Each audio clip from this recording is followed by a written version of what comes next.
네, 오늘은 성령 강림절 13번째 주일입니다. 이제 우리 함께 자리에서 일어나셔서 조용히 기도하시며 예배로 나아가시겠습니다.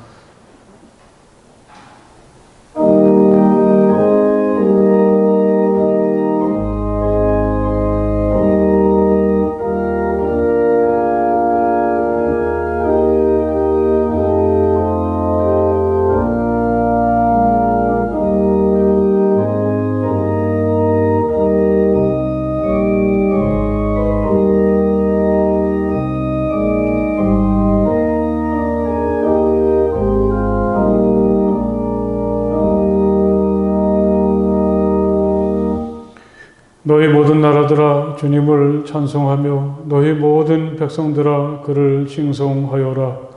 우리에게 행하신 주님의 인자하심이 크고 주님의 진실하심은 영원하다. 할렐루야. 아멘.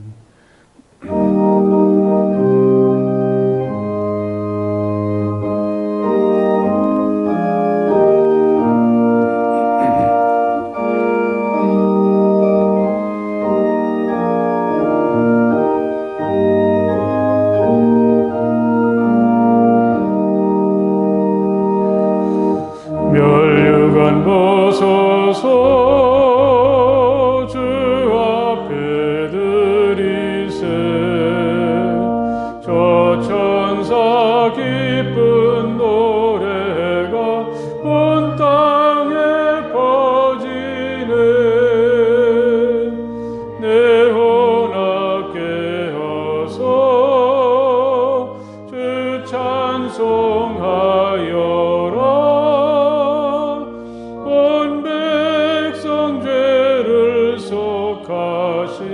만왕의 왕일세. 멸류관 벗어서 주 앞에 드리세. 그 손과 몸의 상처가 영광 중 빛나네. 하늘의 천사도 그 영광 보고서 고난의 신비 알고자 늘 흠모하도다. 멸류관 벗어서 주 앞에 드리세. 온 세상 전쟁 그치고 참 평화 오겠네. 주 보좌 앞에서 온 백성 엎드려 그 한량 없는 영광을 늘 찬송합니다.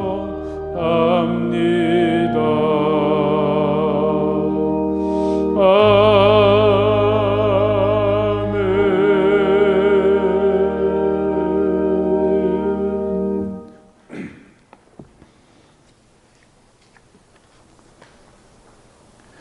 은혜와 사랑이 풍성하신 하나님, 감사와 기쁨으로 드리는 우리의 예배를 받아주시며 하늘의 은혜와 복을 충만히 내려 주옵소서. 모든 일이 우리가 바라는 대로 이루어지지 않고 하루하루 살아가는 일조차 힘겨운 시간이지만 그럴수록 하나님께서 더욱 강하게 우리를 붙잡아 주시며 우리 곁에 더욱 가까이 계심을 믿습니다. 약할 때 오히려 강해진다는 바울의 고백처럼 어려운 중에 더욱 주님을 바라보며 주님만 의지하게 하옵소서. 우리가 주님께 엎드리는 이곳에서 우리를 새롭게 하옵소서. 예수님 이름으로 기도합니다. 아멘. 이 시간 우리 함께 침묵으로 기도하는 시간입니다. 하나님, 제가 여기 있습니다. 따뜻한 사랑으로 저를 맞아주시고 또 제게 있는 모든 부끄러움과 허물들을 용서해 주시며 또 저의 아픔과 고통과 상처들을 이 시간 치유해 주시기 원합니다. 우리 침묵하시며 하나님께 마음으로 기도하시겠습니다.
주님께서 당신들에게 복을 주시고 당신들을 지켜주시며 주님께서 당신들을 밝은 얼굴로 대하시고 당신들에게 은혜를 베푸시며 주님께서 당신들을 고이 보시어서 당신들에게 평화를 주시기를 빕니다. 아멘.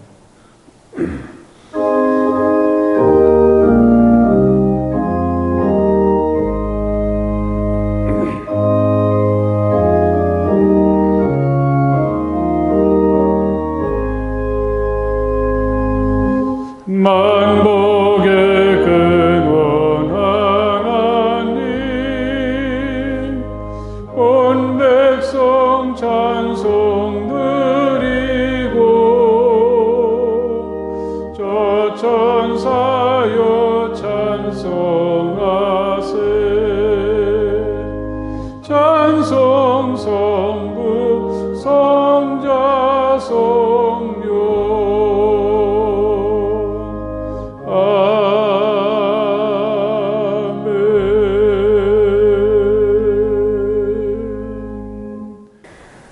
사랑과 은혜가 충만하신 하나님 아버지 감사합니다.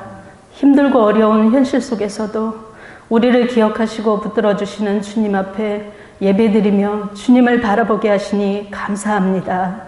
온 성도가 함께 모여 예배드리기 어려운 가운데에도 영상을 통해서 한 마음으로 주님 앞에 예배드리고 기도할 수 있게 되어서 감사합니다.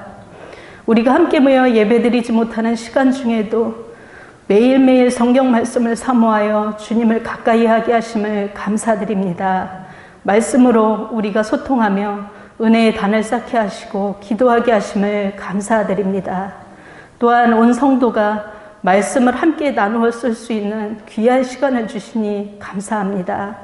제게 주신 말씀 구절구절들을 기억하며 힘이 되게 하시고 지혜가 되게 하여 주시옵소서. 코로나19로 인해서 생활이 많이 어렵고 경제적으로도 많이 힘들어졌습니다. 우리에게 은혜를 베푸시는 주님, 우리가 좌절하지 않게 하시고 견디고 이겨낼 수 있는 힘을 주시옵소서. 함께 위로하고 극복해낼 수 있도록 힘이 되시고 지혜를 더해 주시옵소서. 코로나19 예방접종을 하면서 우리의 생활이 회복될 수 있기만을 간절히 원합니다. 경제적으로도 많이 회복되어서 마음의 근심과 육신의 고통을 덜어낼 수 있게 되기를 간절히 원합니다. 우리가 무더운 여름을 견디어내고 선선한 가을을 맞이하듯이 코로나19에서 벗어나 온전한 생활을 할 수 있게 되기를 간절히 원합니다. 그리하여 335 모여서 주님 앞에 말씀을 나누고 기도하며 소통할 수 있게 되기를 원합니다. 전교인이 성전에 모여서 한 마음으로 주님의 이름을 높여 찬양하며 예배드릴 수 있게 되기를 간절히 원합니다. 주님, 우리를 받아 주시옵소서. 우리의 어린 자녀들이 함께 예배드리며 밝은 얼굴로 소리내어 웃을 수 있는 교회, 그 웃음이 가득한 교회가 될 수 있기를 원합니다. 주님, 이 시간 예배를 돕는 이들을 축복해 주시옵소서. 어려움 중에도 주일학교를 이끌어 가시는 목사님과 교사들의 수고를 주님이 기뻐 받아 주시어서 복에 복을 더해 주시고 기쁨의 열매를 맺게 하여 주시옵소서. 일일이 드러나지 않는 손길들을 기억하시고 주님이 밝은 얼굴로 비춰 주시어서 늘 건강하고 복된 삶이 될 수 있도록 이끌어 주시옵소서. 이 시간 말씀을 들고 단위에 서신 우리 목사님을 축복해 주시옵소서. 성령의 은혜로 채워 주시옵소서. 늘 영육간의 강건함으로 피곤치 않게 하여 주시옵소서. 우리에게 들려주시는 이 말씀이 성령 충만한 위로의 말씀, 치유의 말씀, 회복의 말씀이 되기를 간절히 원합니다. 우리가 이 말씀에 힘입어서 다시금 일어설 수 있는 귀한 시간이 되기를 원합니다. 이 시간 예배를 주님께 의지하며 우리를 죄에서 구원하신 우리 주 예수 그리스도의 이름으로 간절히 기도드렸습니다. 아멘. 오늘 하나님의 말씀은 요한복음서 6장의 말씀이 되겠습니다. 요한복음서 6장 60절에서부터 69절까지의 말씀을 다 찾으십시오. 요한복음서 6장 60절에서부터 69절까지의 말씀이 되겠습니다. 이제 제가 봉독하겠습니다. 예수의 제자들 가운데서 여럿이 이 말씀을 듣고 말하기를 이 말씀이 이렇게 어려우니 누가 알아들을 수 있겠는가 하였다. 예수께서 제자들이 자기의 말을 두고 수근거리는 것을 아시고 그들에게 말씀하셨다. 이 말이 너희의 마음에 걸리느냐? 인자가 전에 있던 곳으로 올라가는 것을 보면 어떻게 하겠느냐? 생명을 주는 것은 영이다. 육은 아무데도 소용이 없다. 내가 너희에게 한 이 말은 영이요 생명이다. 그러나 너희 가운데는 믿지 않는 사람들이 있다. 처음부터 예수께서는 믿지 않는 사람이 누구이며 자기를 넘겨줄 사람이 누구인지를 알고 계셨던 것이다. 예수께서 또 말씀하셨다. 그러므로 내가 너희에게 이르기를 아버지께서 허락하여 주신 사람이 아니고는 아무도 나에게로 올 수 없다고 말한 것이다. 이 때문에 제자 가운데서 많은 사람이 떠나갔고 더 이상 그와 함께 다니지 않았다. 예수께서 12 제자에게 물으셨다. 너희까지도 떠나가려 하느냐? 시몬 베드로가 대답하였다. 주님, 우리가 누구에게로 가겠습니까? 선생님께는 영생의 말씀이 있습니다. 우리는 선생님이 하나님의 거룩한 분이심을 믿고 또 알았습니다. 아멘. 여러분 참 반갑습니다. 한 주일 동안 잘 지내셨습니까? 네. 하나님께서 또 오늘 우리가 이렇게 가정에서나 또는 이 교회에서 예배할 때 하나님께서 내리시는 은혜가 하나님을 이 마음을 다해 예배하는 우리 모두에게 충만하시기를 간절히 바랍니다. 할렐루야. 우리 옆에 계신 분들하고 하나님의 은혜가 충만하시길 바랍니다. 함께 인사하십시오. 하나님의 은혜가 충만하시기 바랍니다. 오늘이 이제 그 신약성경 쓰기를 마감하는 날인데 분량이 많지는 않았지만 이게 결코 가볍거나 쉬운 일은 아니었을 겁니다. 여러분들이 한자 한자 마음을 다해서 쓰신 흔적을 살펴보면서 마음에 깊은 감동이 있었습니다. 또 여러분들께서 보내주신 그 말씀을 쓰는 사진을 보면 얼마나 경건하고 진지한지 우리들이 어느 곳에서든지 하나님의 말씀을 손으로 쓰는 그것이 하나님의 거룩함이 서려있는 성소이구나 하는 것을 느꼈습니다. 우리의 이런 모습을 하늘에서 내려다보시는 하나님은 얼마나 기쁘고 좋으셨을까요? 이제야 왔니? 내가 이 시간을 얼마나 기다렸는데 하나님은 우리들을 반갑게 맞이해 주십니다. 이제 여러분이 어디를 가시든 또 무엇을 하든 떨리는 손으로 두려운 마음으로 하나님의 말씀을 정성껏 쓰던 그때 그 마음을 항상 간직하십시오. 내가 어디 있든지 그것이 집이든 직장이든 거리나 학교든 그렇게 마음 먹는 그것이 하나님께서 함께 하시는 거룩한 땅이고 성전입니다. 할렐루야. 그야말로 말도 많고 탈도 많았던 도쿄 올림픽이 끝난 지도 좀 되었죠. 한 신문 기자가 이 마라톤 경기에서 보았던 인상 깊은 장면을 소개했습니다. 원래 이 마라톤 경기는 폐막식 직전에 벌어지는데 이번에는 너무 더워서 마지막 날 이른 아침에, 그것도 북쪽 삿포로에서 열렸습니다. 이번 마라톤 경기에는 3명의 선수가 다른 나라로 귀화해서 출전을 했다고 합니다. 우리나라도 케냐 출신의 마라톤 선수가 오주환이라는 이름으로 출전했었지만 부상으로 도중에 기권을 했죠. 나머지 두 선수는 내전으로 시달리는 소말리아 사람이었습니다. 이 두 선수가 벨기에와 네덜란드의 선수로 출전을 했습니다.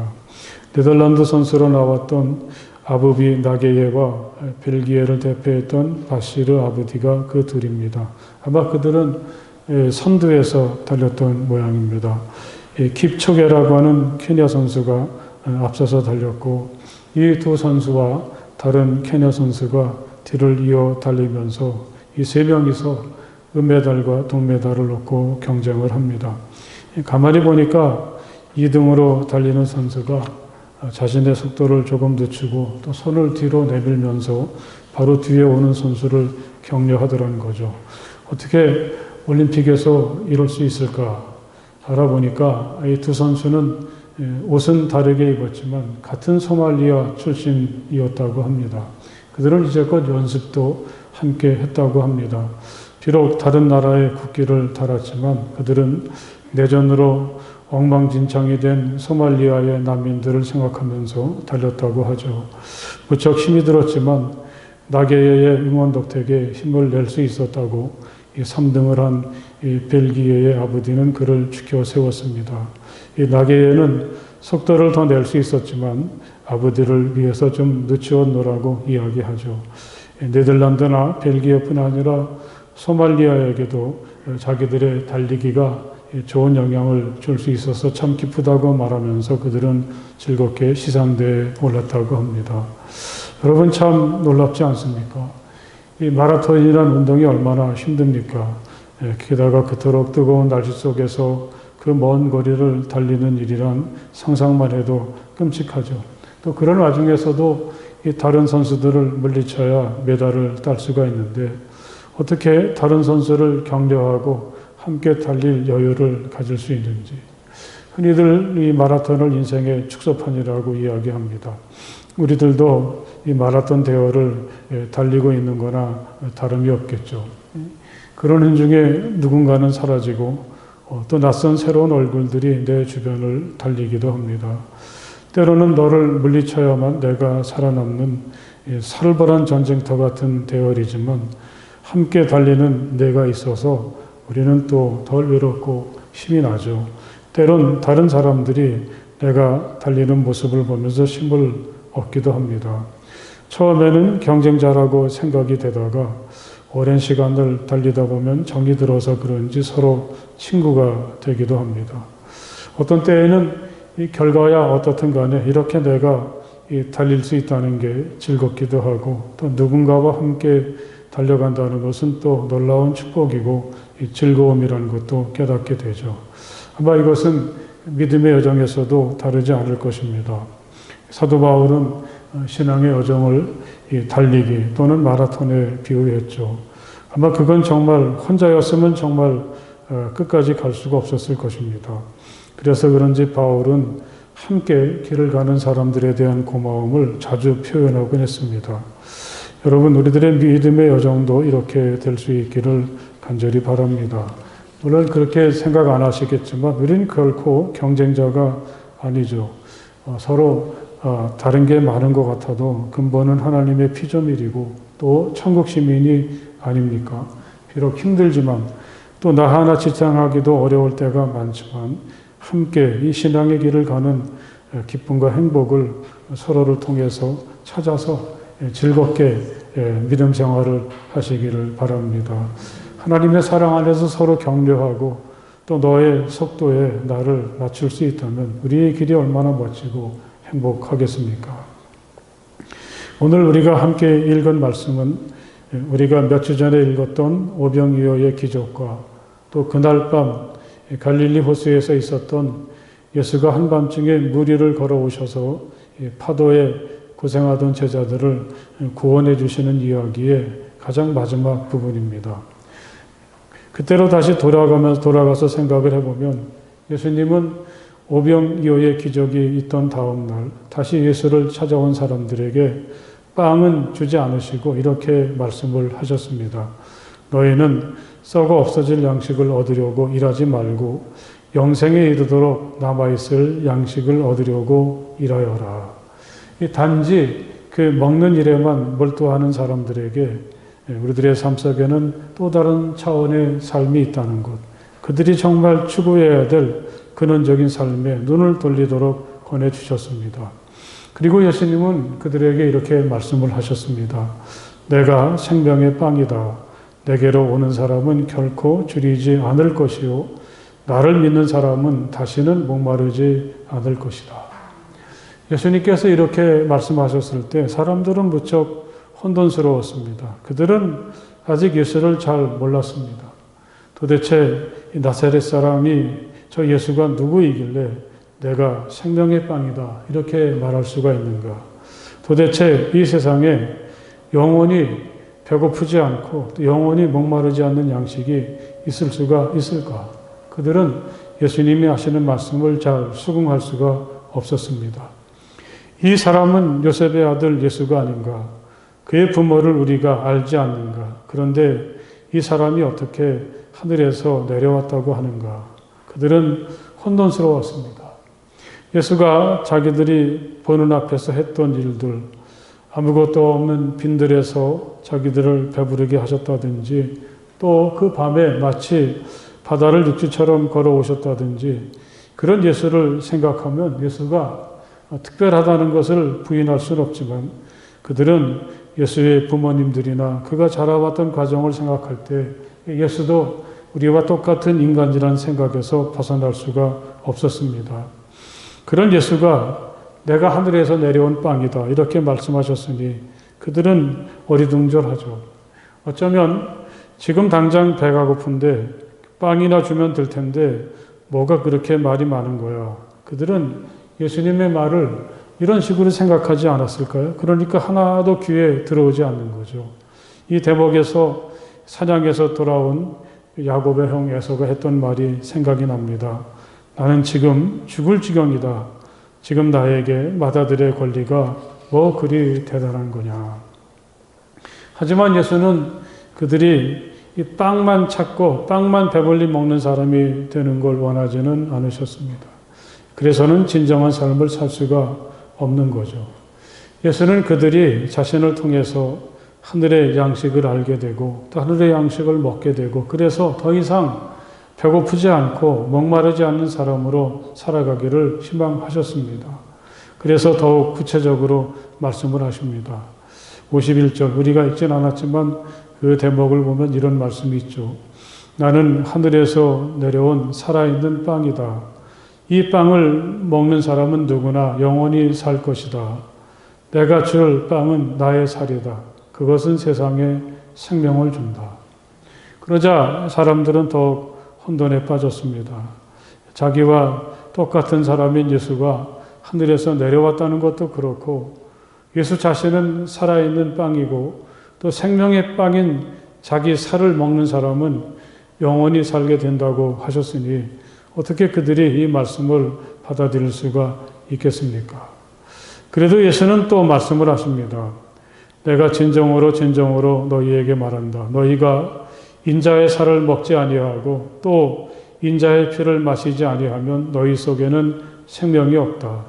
내 살을 먹고 내 피를 마시는 사람은 영원한 생명을 가지고 있고 마지막 날에 내가 그를 살릴 것이다. 내 살은 참 양식이요 내 피는 참 음료이다. 그 자리에서 이 예수님의 말씀을 듣는 사람들은 더 혼란스러워졌겠죠. 이제 예수님은 자신의 살을 먹어야 할 뿐 아니라 자신의 피를 마셔야 된다고까지 말씀을 하십니다.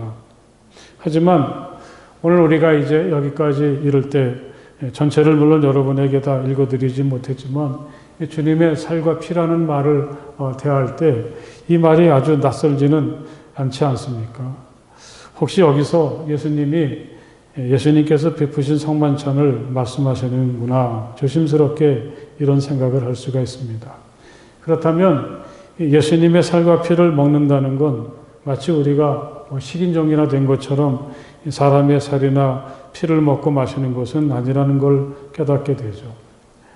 우리가 다시 6장에 처음으로 돌아가서 예수님을 찾아 빈들까지 왔던 그 많은 사람들에게 이 빵과 물고기로 그들을 먹이시는 모습을 생각하게 됩니다.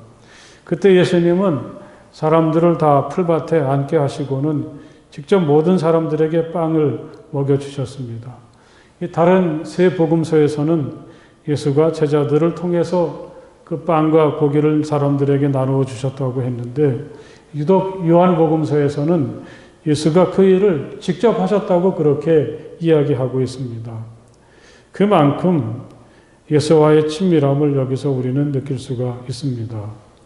성만찬이란 우리를 위해서 생명까지 바치신 주님을 기념하는 자리인 것이고 또 이 성만찬의 자리는 아직 멀리 계신 것 같았던 예수가 친히 우리 가운데 현존하시고 그 자리에서 예수가 직접 당신의 손으로 빵을 띄워서 우리에게 주시고 이 포도주를 나누어서 마시게 하시는 예수와 우리들 사이에 더 이상 가까워질 수 없는 깊고 친밀한 자리가 바로 그 자리인 거죠.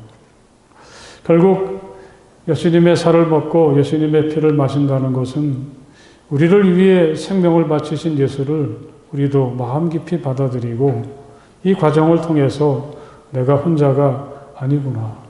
십자가에 예수가 항상 나와 함께 하시는구나. 그런 사실을 느끼게 됩니다. 그래서 예수님은 내 살을 먹고 내 피를 마시는 사람은 내 안에 있고 나도 그 사람 안에 있다. 할렐루야. 이렇게 말씀하십니다. 이렇게 될 때 주님이 말씀하신 것처럼 바로 여기서부터 주님이 우리와 함께 하시는 내가 주님 안에 있고 주님이 내 안에 계시는 그런 놀라운 삶을 시작할 수가 있습니다. 여러분 이건 얼마나 놀라운 은혜고 축복입니까? 이렇게 될 때 우리가 이 세상에서 뭘 잘 먹고 잘 못 먹고 또 좋은 집에서 살고 그렇지 않고 그게 별로 중요하지 않게 됩니다. 내 영혼이 은총이 중한죄짐 벗고 보니 슬픔 많은 이 세상도 천국으로 화하도다. 할렐루야. 여러분 이런 놀라운 고백도 있지 않습니까? 이 세상에서 우리가 아무리 많이 가지고 있다고 하더라도 제일 비싼 옷을 입고 제일 좋은 집에 산다고 하더라도 또 남들이 다 다니고 싶어하는 직장에서 일을 한다고 한들 여러분 그걸 천국이라고 하겠습니까? 천국의 근처도 못 가는 거죠.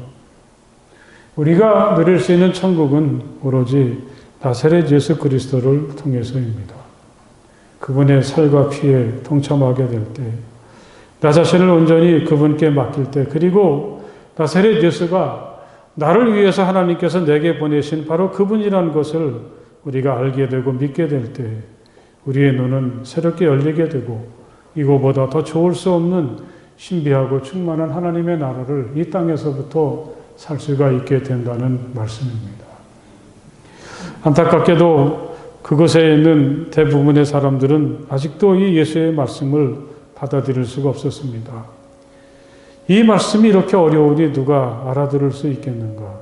그들은 이렇게 서로 고개를 갸우뚱거리며 수근거리다가 예수를 떠나가 버리고 말았습니다.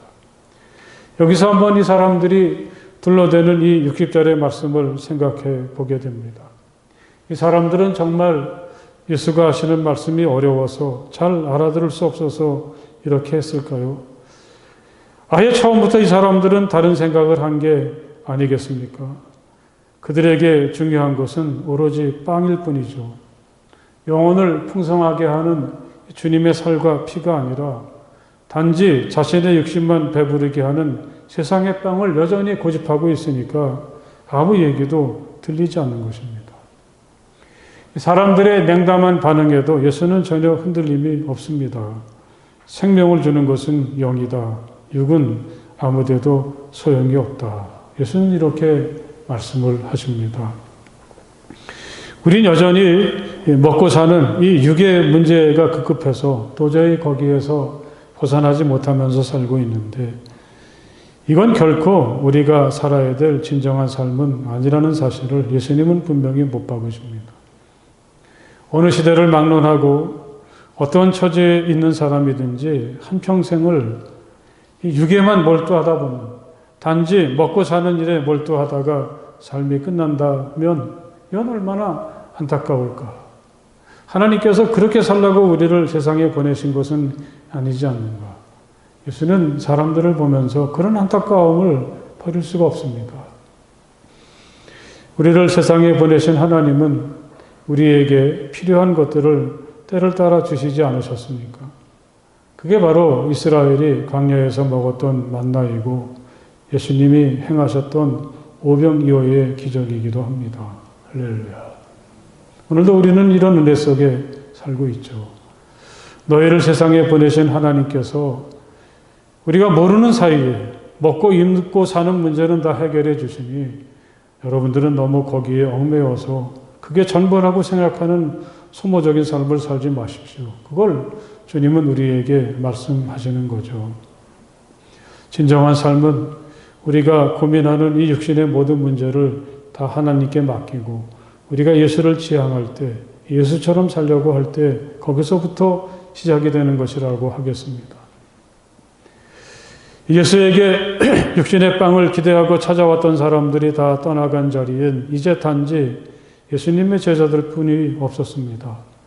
너희까지도 떠나가려 하느냐. 가고 싶은 사람들이 있다면 내가 했던 말에 실망하고 또 내가 추구하는 인생의 길과 맞지 않는다고 생각하는 사람이 있다면 너희들도 지금이라도 떠나가라. 주님은 제자들에게도 떠나갈 수 있는 기회를 주십니다. 만약에 우리가 그 자리에 있다면 우리는 어떠하겠습니까? 다른 사람들처럼 실망하고 예수를 떠나겠습니까? 아니면 예수 곁에 남아 있겠습니까? 아직은 내가 주님의 뜻과 생각을 다 알 수는 없지만 예수가 맞는 것 같아. 나도 예수처럼 예수가 이끄시는 길을 가야 되겠어. 우리에게 그런 마음이 있습니까? 주님, 우리가 누구에게로 가겠습니까? 시몬 베드로가 이렇게 대답을 했습니다. 바로 이게 진정한 제자인 거죠. 다른 사람들은 다 예수를 떠나서 자기의 생각대로 자기의 길을 가더라도 그들은 끝까지 예수를 따르고 그의 곁에 남아 있으려고 합니다. 이 그리스도인들이란 바로 이런 사람들이 아니겠습니까? 사람들이 많이 몰릴 때만 주님을 따르지 않습니다. 주님께서 나에게 듣고 싶은 말씀을 들려주시고 또 내가 세상을 부자로 살도록 빵을 무한대로 만들어 주실 때만 주님을 믿고 따르는 것은 아닙니다. 오히려 모든 사람들이 다 실망하고 주님의 곁을 떠나갔을 때 주님께 더 가까이 다가섭니다.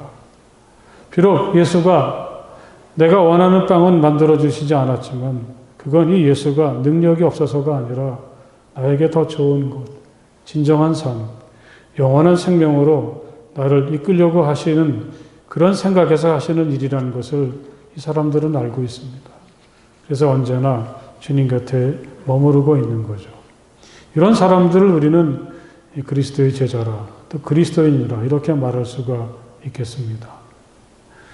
이 중요한 것은 이 베드로가 단지 의리나 여태까지 그래도 따라왔는데 따라가야지 인간적인 정 때문에 예수 곁에 남아 있으려고 한 것은 아닙니다.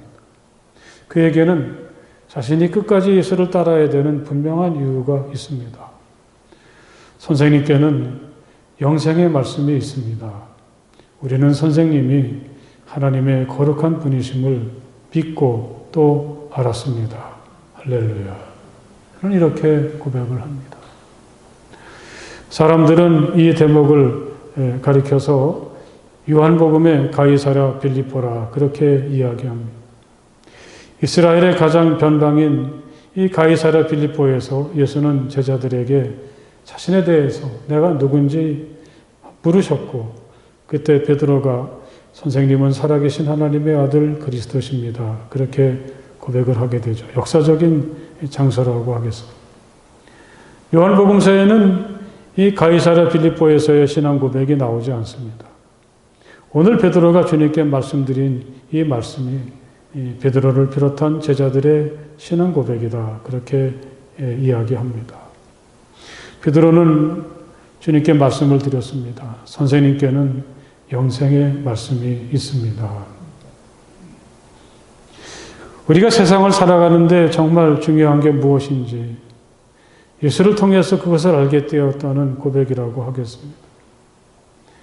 나사렛 예수는 우리를 먹이시는 분입니다. 그런데 그게 전부는 아닙니다. 주님이 만드신 빵이 우리에게 꼭 있어야 하지만 그 빵이 하나의 중요한 표징이 되는 거죠. 이 사람이 빵으로만 살 것이 아니라 하나님의 입에서 나오는 모든 말씀으로 살 것이다. 예수는 일찌감치 빵 앞에서 이렇게 선언하시지 않았습니까? 하나님께서 허락해 주신 나의 삶, 나의 능력, 나의 독특함, 나의 아름다움, 이런 소중한 것들을 단지 빵을 위해서만, 내 배만 불리기 위해서만 사용하지 않겠다. 예수는 사탄의 유혹 앞에서 이렇게 결심하시고 선언을 하십니다.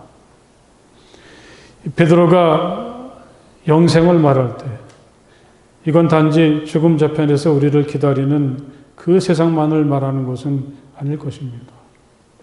영생이란 인간이면 누구나 살아야 될 진정한 삶이라고도 하겠고 우리가 하나님을 믿는 사람으로 살아야 될 바로 그 삶이라 그렇게 이야기할 수도 있겠습니다. 우린 때로 열심히 살기는 하지만 이게 아닐 텐데 이렇게 살라고 태어난 건 아닐 텐데 이런 후회나 갈등이 끝없이 일어나지 않습니까? 그래서 뭐 정확하게 말하긴 쉽지 않아도 좀 막연하긴 하기도 정말 사는 것처럼 살았으면 좋겠는데 내가 다른 사람의 인생을 마치 대신 사는 것처럼 사는 것도 아니고 단지 다른 사람의 흉내를 내는 것도 아니고 정말 나다운 삶이 있을 텐데 뭔가 지금과는 다른 삶을 갈망할 때가 있지 않습니까? 아마 그건 윤동두 시인의 말을 빌자면 하늘을 우러러 한 점 부끄러움 없는 삶이라고도 할 수가 있겠습니다. 바로 그게 영생이죠. 예수를 통해서 이제 자신은 어떻게 살아야 될지 영생을 살 수가 있게 되었다고 베드로는 고백하고 있습니다. 또한 우리는 선생님이 하나님의 거룩한 분이심을 믿고 또 알았습니다. 베드로는 예수를 향해서 이렇게 고백을 했습니다. 하나님의 거룩한 분이란 말을 우리는 어떻게 읽을 수가 있겠습니까? 그는 나사렛 예수라는 자신과 똑같은 모습을 한 그분에게서 그 예수에게서 나는 하나님을 보았고 하나님을 느꼈습니다. 그런 얘기를 하는 거죠. 나사렛 예수가 하나님께서 나에게 보내주신 분이라고 할 때 여러분 그렇지 않습니까? 누군가가 뭐 이렇게 택배나 뭘 보내주면 이렇게 비유하면 좀 너무 좀 예수님을 좀 낮게 말하는 것 같지만 뭔가 이렇게 받았을 때 그 속에 내용물도 중요하지만 그걸 보낸 분이 누군가가 또 때로는 우리에게 관심사가 되죠. 그래서 저는 뭐 정처 없는 뭐 택배가 왔을 때 제일 먼저 보는 게 내용물이 아니라 누가 보냈나 이제 그걸 생각하게 되는데 이 나사렛 예수를 생각할 때 도대체 이런 분이 어디서 뚝 떨어졌을까? 어디서 왔을까? 예수를 느끼고 살고 경험하다가 내린 결론은 예수는 하나님께서 나를 위해서 세상에 보내주신 분이구나. 할렐루야.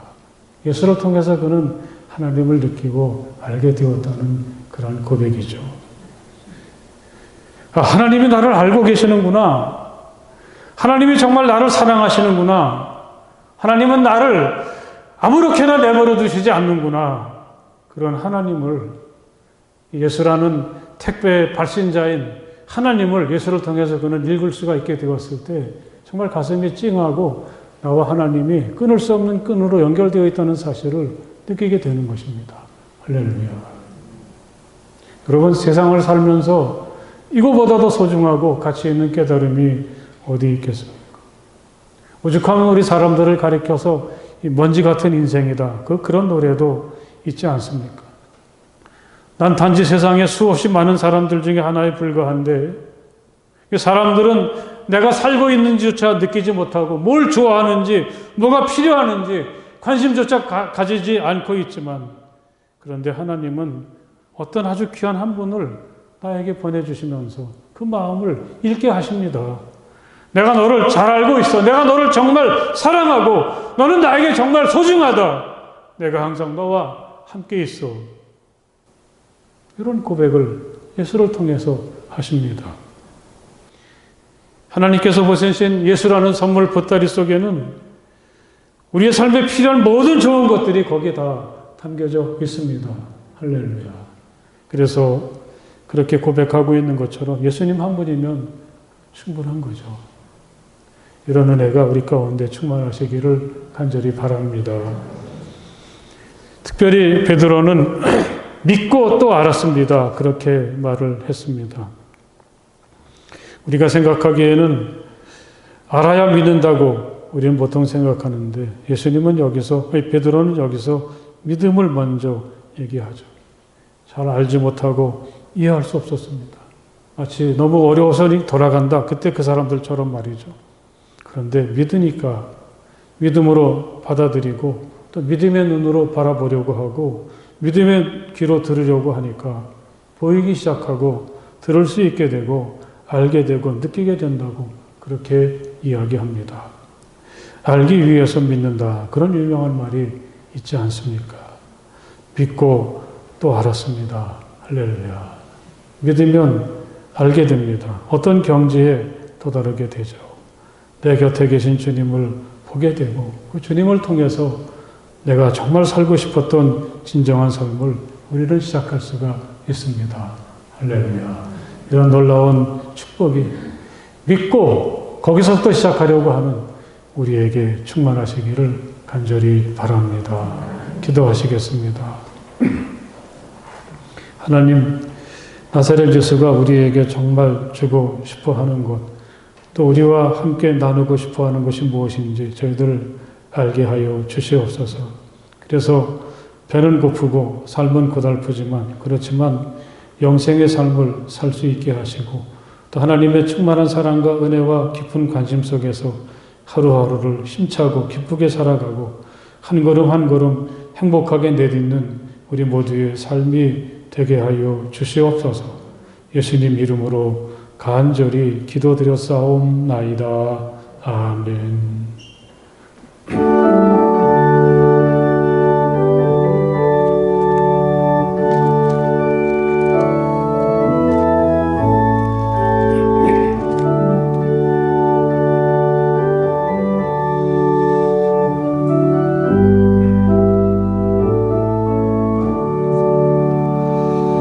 예수를 나의 구주 삼고 성령과 피로써 거듭나니 이 세상에서 내 영혼이 하늘의 영광 누리도다.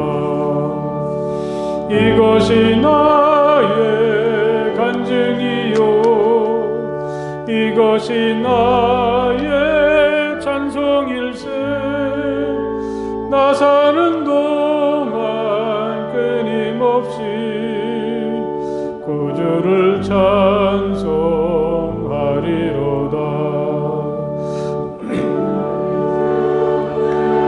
맡긴 내 영 사랑의 음성을 듣는 중에 천사들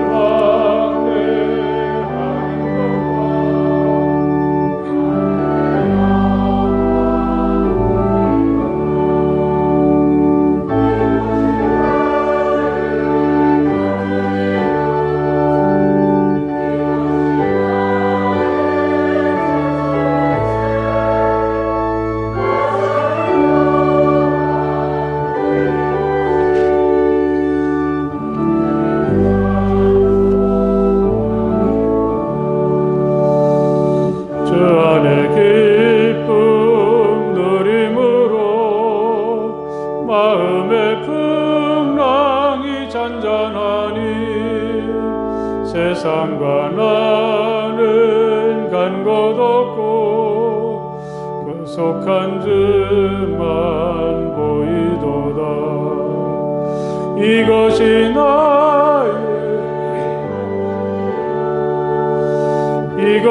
나의 찬송일세. 나 사는 동안 끊임없이 구주를 찬송하리로다.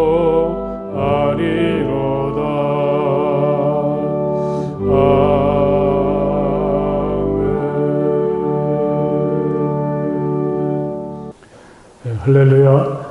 이 시간 또 다시 여러분들을 뵙게 돼서 참 반갑습니다. 우리 사랑하고 축복합니다. 함께 인사해 보십시오. 사랑하고 축복합니다. 예배가 이제 다시 또 그 세 차례에 걸쳐서 예배가 이제 드려지고 있는데 여러분 같이 함께 하시면 참 좋겠고, 또 그러지 못하시면 또 집에서 유튜브를 통해서라도 꼭 예배를 드리실 것을 권해드립니다. 아직 10%밖에는 예배를 드릴 수가 없는데, 그래서 11시 반 예배는 교육관에 그 화면을 설치하고 아동부 예배실에서 같이 또 예배를 드리도록 그렇게 했습니다. 그러니까 같이 오시면, 언제든지 오시면 좋겠습니다. 또 우리 그 어린이들이나 청년부나 중고등부, 줌이나 또 카톡으로 보내는 영상으로 예배를 드리니까 우리 자녀들에게도 잘 예배 드릴 수 있도록 권고해 주시고요. 새벽 기도회는 지난주부터 다시 이곳에서 대면 예배로 매일 아침 6시에 같이 예배를 드리고 있습니다. 신약 성경 쓰는 그런 우리 이 시간들, 이제 오늘이 이제 마감이 되었는데, 오늘 가지고 오신 분들은 다 제출을 해 주시기 바랍니다. 또 혹시라도 어떻게 하다 보니까 아직 못 썼다 그러신 분들은 화요일 날 저녁 때까지는 다 완성을 하셔서 교회에 제출을 해 주셔야 우리가 이제 그 다음 단계 제본을 하고 또 성경책을 만드는 일을 착수할 수가 있겠습니다. 아마 많이들 어려워하시고 또 잘하려고 애를 쓰시는 것 알고 있습니다. 그래서 오늘까지 또 정 안 되시면 화요일 날 저녁 아니면 수요일 날 아침까지는 제출을 해주셔야 저희들이 잘 수합을 하고 정리를 하도록 하겠습니다. 그리고 이제 다 여러분들이 내주신 성경을 제본을 해서 이제 이 재단에 아름다운 성경으로 만들어서 올려놓도록 하겠고, 또 여러분들이 또 이 코로나의 어려움 속에서 했던 이 일을 또 마음속에 새기는 그런 기회를 드리기 위해서 이 복사본을 우리 교인들의 숫자만큼 만들고, 또 그것도 이렇게 가죽으로 잘 그렇게 감싸서 여러분들이 기념으로 잘 간직할 수 있도록 한정본을 만들어서 그것은 이제 완성이 되는 대로 여러분에게 이 성경을 쓰는 일에 참여했던 그렇지 않던 다 제공을 해드리도록 하겠습니다. 그런데 만약에 여러분들 중에서 이 성경을 좀 누구에게 좀 선물을 해주면 좋겠다, 그런 바람이 있는 분들은 특별히 신청을 해주시면 우리가 이제 그만큼 더 책을 더 만들면 되니까요. 그것을 이번 수요일까지 신청을 해주시면 되는데, 죄송하지만 그 책은 여러분들이 그 책값을 좀 내주셔야 되겠습니다. 그래서 보통 이 책을 제작하는데 한 권에 한 6만 원 정도가 소요될 것 같은데, 여러분들에게 가정별로 돌아가는 것은 교회가 다 부담을 할 텐데, 만약에 이걸 좀 누구한테 선물해서 좀 좋은 신앙의 동기를 줬으면 좋겠다, 그렇게 신청을 하실 분들은 우리 박전다 선생님에게 신청을 해주시고 추후에 6만 원을 내주시면 우리가 더 만들어서 드리도록 하겠습니다. 이제까지도 참 은혜스럽게 잘 진행이 됐는데, 이걸 잘 모아서 재본하고 정말 아름다운 책으로 나올 수 있도록 여러분 그 과정을 위해서도 많이 기도해 주실 것을 부탁을 드리겠습니다. 우리 김혜영 집사님, 원래 지난주 화요일 날 유방암 수술을 받으려고 했었는데 사정이 생겨서 내일 아침에 수술을 받게 된다고 하니까 여러분 꼭 기도해 주시기 바랍니다. 또 우리 신고식 집사님의 작은 아들 신세호 청년이 지난 주간에 군복무를 잘 마치고 제대를 해서 이제 복학을 할 예정입니다. 많이 격려해 주시고 기도해 주십시오. 또 한 친구가 가니까 제대를 하니까 또 한 친구가 또 입대를 해요. 그래서 우리 김태영 청년, 홍유란 성도 아들이기도 하고 또 우리 이강호 권사님 예선자이기도 한데 8월 24일 날 군에 입대를 하는데 건강하게 잘 다녀올 수 있도록 격려해 주시고 기도해 주실 것을 부탁을 드리겠습니다. 다른 광고 없으시면 우리 함께 일어나셔서 저기도문 찬송 함께 찬송을 부르시겠습니다.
이제는 우리 주 예수 그리스도의 그 크신 은혜와 우리 아버지 하나님의 그 넓고 무한하신 사랑하심과 성령 안에서의 거룩한 사귐이 마음을 다해서 기쁨으로 우리 주님을 예배하는 모든 주님의 자녀들 가운데 영원토록 함께하여 주시기를 간절히 축원하옵나이다. 아멘.